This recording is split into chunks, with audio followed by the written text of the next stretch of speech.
Hello, everyone. Bill Molyneux here for Bill's Wargame World, and we're getting ready to start our Legion game. This is where we're set up. First thing we'll do is we'll let you know about a couple things coming up. And let's see here. Um, First of all, I'm on a diet, so hopefully someone's noticing. But I've lost almost 15 pounds in the last 3 weeks. All right. So yes, this has to go. And we're really getting back on track with both channels, Goober the Traveling Bear and our wargaming site. We had a lot going on the past couple months. My wife's health, job, just a lot of things. I got sick for a few weeks. So, all right, all this week, I'm a bachelor. So each evening, I can come home and play Death in the Desert. May 3rd and 4th. May 3rd, we're playing Star Wars with the Chuckleheads, Walt and Kevin, the whole group. Um, the 27th of April, next Sunday, I might be at the Maryland Veterans Museum. And then May 17th, we have the giant Gettysburg first day battle with all the Chuckleheads, Ron Prowman, and we'll be in Leesburg, Virginia with Mr. Tim and his incredible 28 millimeter table of the first day of Gettysburg. And he said he'd like us to make a YouTube video of it also. All right. I'm going to bring the camera around, but first, several people asked me the rules. All right, let me pause the camera. Let's talk about the rules. Okay, these are the rules I'm using. Death in the Desert by Eric Burgess. Now, his rules are 1525 millimeter. They are free on the internet. You can Google Death in the Desert Legion rules and they pop right up. Now, I've taken his rules though, and I've adjusted them for 54 millimeter figures. And our Legionnaires are 10 figures. And I'm going to go over the order of battle with y'all. Um, my foot Bedouins are supposed to be 20 figures. I got to fix that right now. I got them at 16, I believe. And then the morale is really easy. D20, you just have to roll better than the amount of figures you have, sort of like brother against brother in their firing chart. I know a lot of you would want to see the firing chart. Now, I changed the ranges for 54 millimeter a bit. Okay. And there is a Lewis gun, about Fed MG. All right. So, as far as movement goes, it's pretty basic. You're rolling sort of sword in the flame, 3d6 plus 6 for Arabs. Moving on horseback is 6 and 6. So the Legion, of course, is just 2d6 and 1d6 for crawling.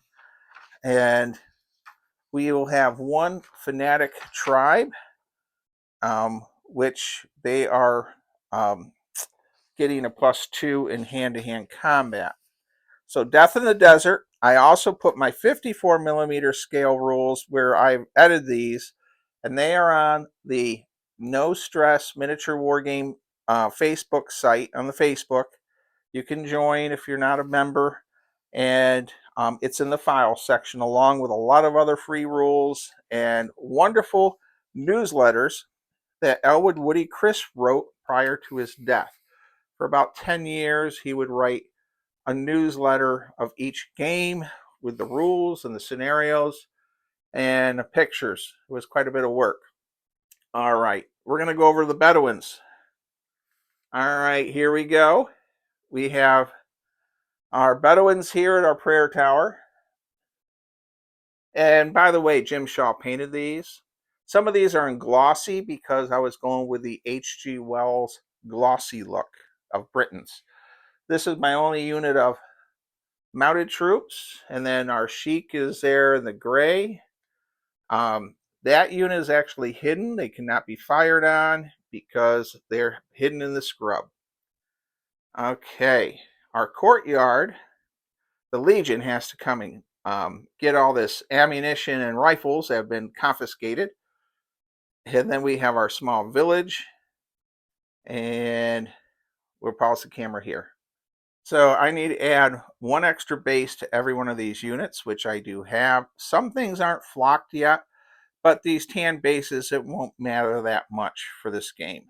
All right, and we'll get right down here. That flocking is actually the Spanish moss you buy at Walmart. And we do have a few foot leaders.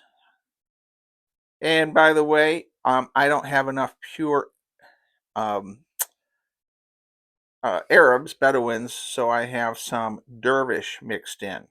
And in Bill's basement, as many of you know, anything goes within reason. All right, let's take a look at our Legionnaires. Okay, well, we first have a machine gun crew, a 3-man team with a couple riflemen for support. Okay, I'm somewhere I have a Hotchkins, but after looking for that damn prayer tower for over an hour, I'm not going to search for the Hotchkins. So I got a potato digger gun from the San Juan Hill playset, and then here we have our light field gun and Mr. Dave M. That gun that he gifted to me. This thing has seen more action, everything from the Boxer Rebellion, many Civil War battles, Khartoum. Now it's serving in the French Foreign Legion. We have a water cart. Um, they have to have their water in the desert, and a couple men there are protecting it. Our first squad has a leader and a Lewis gun, and they're 10-man units. Prior to this game, I'm going to be rolling on the D10 to find out if they're average, above average, or poor per 10-man squad. So, the Lewis gun, of course, is the famous Lewis gun that we scratch built, 3D printed by Josh Warliff. Let's take a look at the other side. Okay, everyone, here we are on this flank, and there's a kneeling Lewis gunner, and that gun was a rifleman. He took it out and made a Lewis gun. Our 10-man squad with that leader, and then we have another 10-man squad coming along with camels that will be used to bring back the supplies, ammunition, and all that was stolen from the Legionnaires' convoy. All right.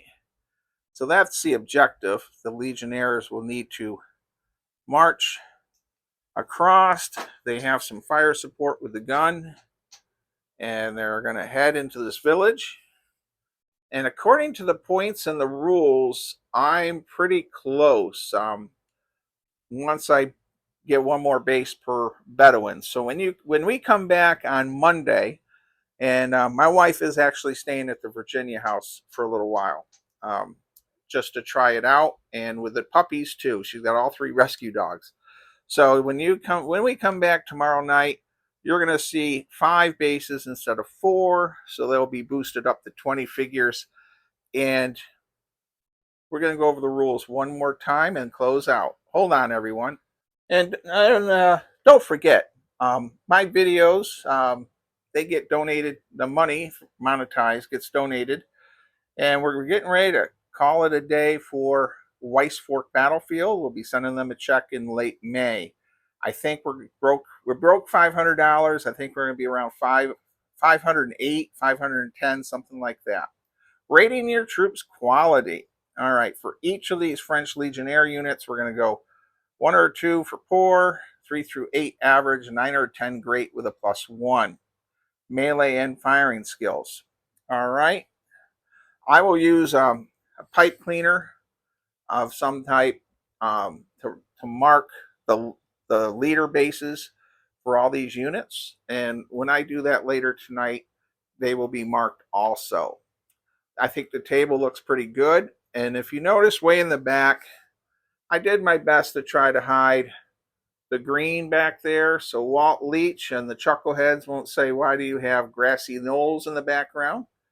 And I guess I have a little snippet yet to cover, but I don't think it's too bad. I'm very excited about playing this game. Very excited that my wife, Lisa, is feeling good enough to stay down at the other house and be there. She hasn't been there much at all this year. I think twice for the whole since December. All right.